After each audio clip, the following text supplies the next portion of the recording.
देखिए, शहीद स्मारक पे जो राष्ट्रीय लोकतांत्रिक पार्टी और हमारे एसआई भर्ती के अभ्यर्थी थे, एसआई भर्ती को रद्द कराने की बड़ी मांग लेके 102 दिन से आंदोलन चल रहा है। 24 अप्रैल को शुरुआत करी और 26 तारीख से हम लगातार शहीद स्मारक पर बैठे हैं, जिसमें लोकसभा का सत्र चल रहा है और बीच में 12-13 तारीख से लेके लगातार मेरे सांसद के तौर पे जो कार्यक्रम थे, मीटिंग थी, वो लेने में नागौर गया। 70 दिन में स्वयं में बैठा रहा और उसके बाद का जो समय आपने देखा होगा, पार्लियामेंट के अंदर भी इसको जोरदार ढंग से उठाया हमने। ऑल पार्टी मीटिंग के अंदर भी जोरदार ये मुद्दा छाया रहा। जब जेपी नड्डा जी को मैंने याद दिलाया कि आप खुद वहाँ गए थे, तो उन्होंने मुझे आश्वस्त किया कि इसकी चर्चा हम कराएंगे। पेपर लीक की घटनाएं देश के अंदर हो रही है, तो पेपर लीक की घटनाओं पर देश की सबसे बड़ी संसद के पार्लियामेंट के अंदर नियम 193 दूसरी तरीके से इसकी चर्चा हो। 10 घंटे 12 घंटे पेपर लीक की घटनाओं को हम रोकें। ये राजस्थान नहीं हो रहा, बिहार बंगाल कई जगह हुआ, लेकिन राजस्थान पेपर लीक की एक तरीके से राजधानी बन गया। आप कह सकते हो कि हब बन गया था। सबसे ज्यादा पेपर लीक की घटनाएं हो रही है, सबसे ज्यादा भर्तियां रद्द हो रही है, पेपर मार्केट के अंदर आ जाते हैं। और एसआई भर्ती और आरपीएससी जिसके पुनर्गठन की मांग कर रहे हैं, ये भारतीय जनता पार्टी के नेताओं ने, मोदी, अमित शाह, नड्डा जी और चाहे दूसरे लोग थे, वो जब ये चुनाव के अंदर आए 23 में, उन्होंने बात कही थी कि अगर हमारी सरकार बनी तो एसआई भर्ती हम रद्द करेंगे, जिसमें 859 थानेदार नए लीड ट्रेनिंग कर रहे थे, और आरपीएससी का पुनर्गठन करेंगे। उसमें जो बाधा आ रही थी वो कह रहे थे कि राज्यपाल के मार्फत दिल्ली ये जाएगा। आरपीएससी के अंदर उन्होंने बदलाव किया, चेयरमैन बदला और 7 की जगह 3 मेंबर नियुक्त करने का आदेश भी किया। पुनर्गठन करने की बात जरूर कह रहे हैं, लेकिन हमारी मांग है कि जो पुराने चोटे वहाँ बैठे हैं सारे मेंबर और दूसरी टीम जो 33-35 साल से नौकरी करें, उनको एक बार निकाल के सफाई करो आरपीएससी की, वो पुनर्गठन होगा। और इस भर्ती को आप रद्द करें। मामला हाईकोर्ट के अंदर चल रहा है। दिल्ली कूच का भी हमने कहा है और प्रधानमंत्री से हम वापस टाइम मांगेंगे कल इस मामले में। मैंने पहले पीएम से टाइम मांगा था, पीएम ने गृह मंत्री को लिखा, लेकिन गृह मंत्री से भी हमारे डेलीगेशन के साथ मुलाकात नहीं हुई। मैं चाहता था कि एसआई भर्ती रद्द कराने को लेकर जो डेलीगेशन हमने किया, वो डेलीगेशन के साथ प्राइम मिनिस्टर से या गृह मंत्री से मुलाकात हो। कल हम इस मामले में पूरी कोशिश दोबारा करेंगे, फिर इस मामले को और मजबूत तरीके से लोकसभा के अंदर हम उठाएंगे। देश की जनता का ध्यान जाए, दोनों पार्टियों का ध्यान जाए और देश देखे, इसलिए हम लोकसभा के अंदर इस मामले को फिर उठाएंगे।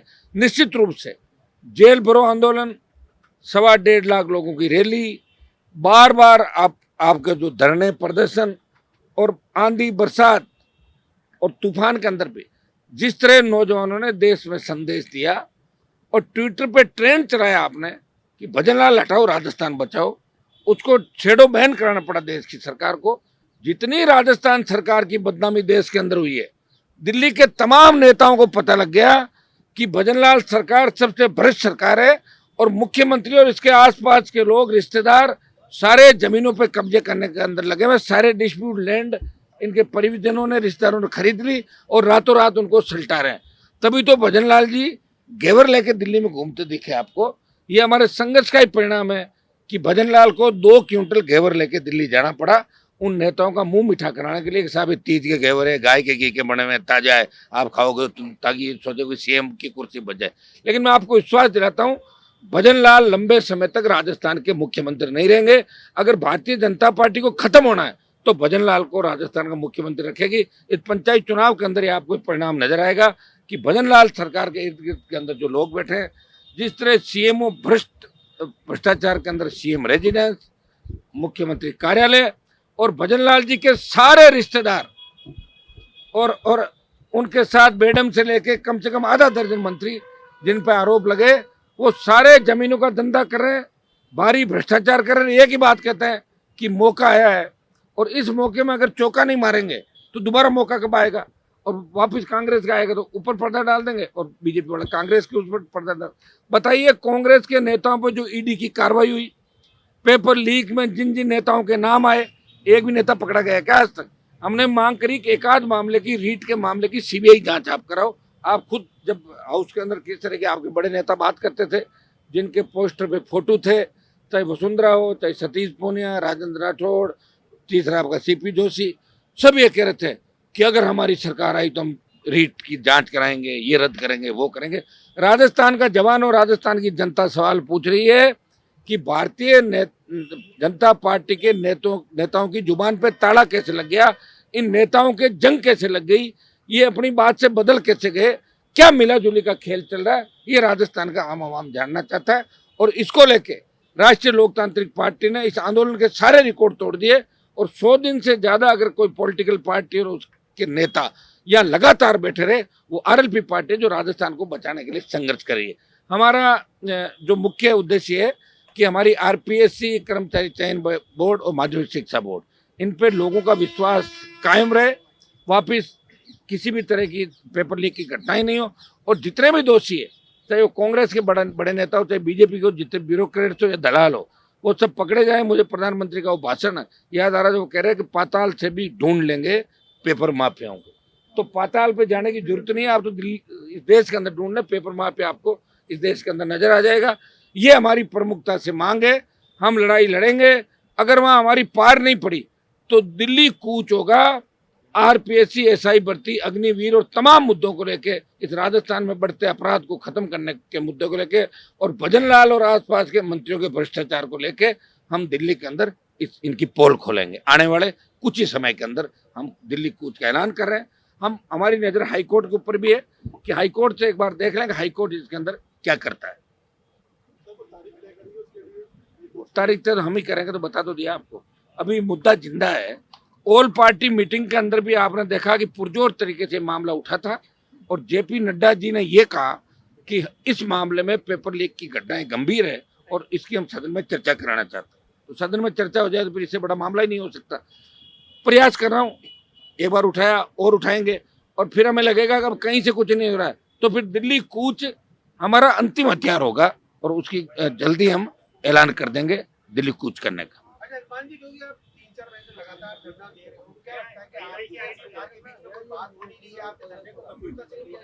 मैं ये कह रहा हूँ कि मैं यहाँ संघर्ष कर रहा हूँ तो कम से कम देश में बात चल रही है कि राजस्थान में कोई तो जिंदा है, सारे मरे हुए नहीं है।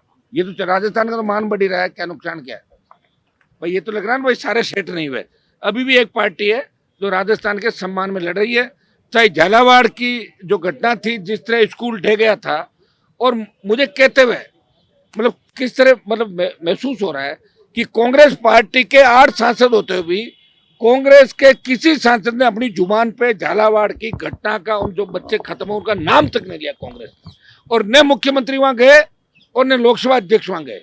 बिरला जी हाडोती चाहते हैं, मुख्यमंत्री को जाना चाहिए, प्रोग्राम बनाया, 10-10 लाख रुपए उन बच्चों को दिए, 1-1 करोड़ रुपया देना था, कलेक्टर एपी होना चाहिए, घेरे रतन हत्या का मामला दर्ज होना चाहिए।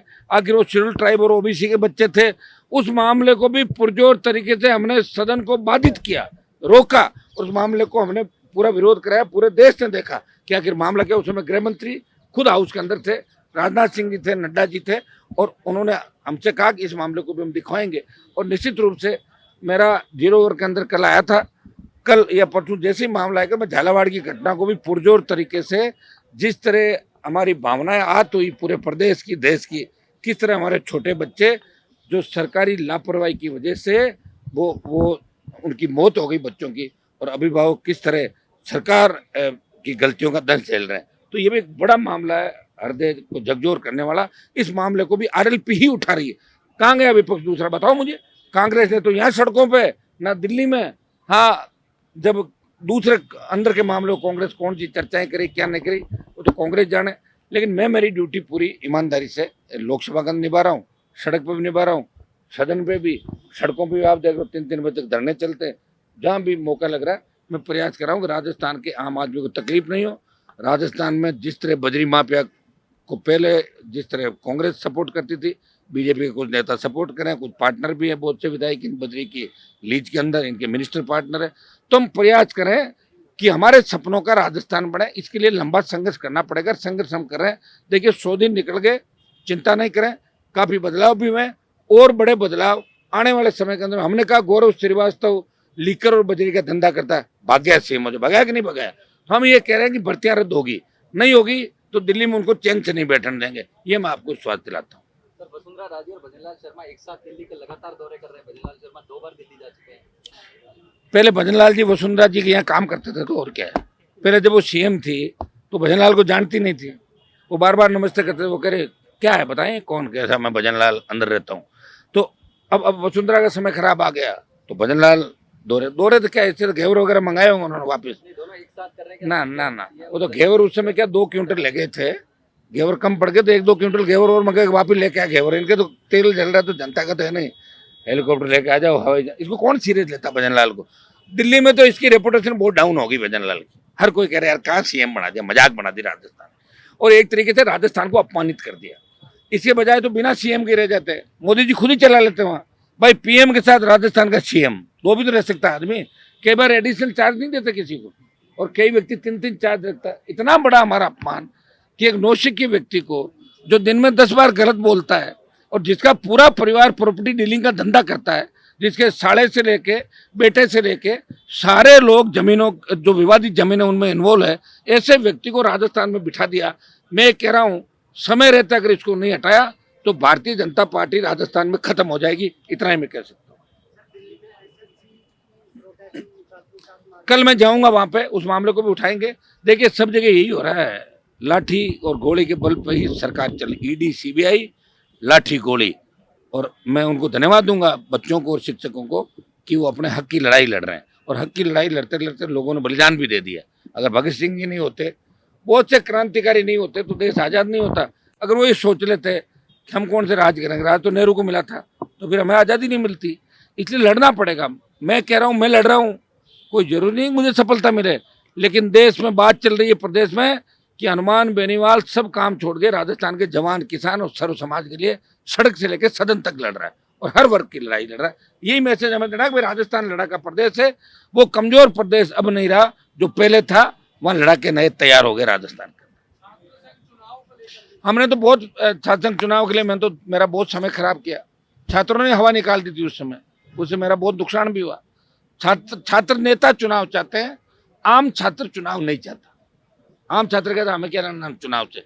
छात्र नेता जरूर गाड़ियों में घूमते हैं, बड़ा बड़ा करते हैं, लेकिन मैंने तो छात्र संघ के लिए लगातार 2 महीने मेरे खराब किए और हवा निकल गई उनकी। तो आरएलपी के कार्यकर्ता थे, वो संख्या 10-15 हजार पहुंच गई, नहीं तो 500 नहीं पहुंचती। ये छात्र नेता भी क्या कि अपना अपना डेमोस्ट्रेट करने के लिए। और मैं तो ये कह रहा हूँ कि कैंपस के अंदर चुनाव हो तो पॉलिटिकल पार्टियों की दखल अंदाजी बंद हो जानी चाहिए। कांग्रेस बीजेपी के नेताओं के प्रणाम करके, और अगर नया यूथ नेता बनना चाहता है तो वो लीडरशिप नहीं मिल सकती, क्योंकि तो सारे 90% चोर है। जब चोर की वो पूजा करके उसके जयकारे लगा के आगे बढ़ना चाहेंगे तो चोरों के जयकारे लगा के कोई नई क्रांति नहीं आ सकती। तो शासन चुनाव में पॉलिटिकल पार्टियों को हस्तक्षेप नहीं करना चाहिए, ये मेरी निजी राय है।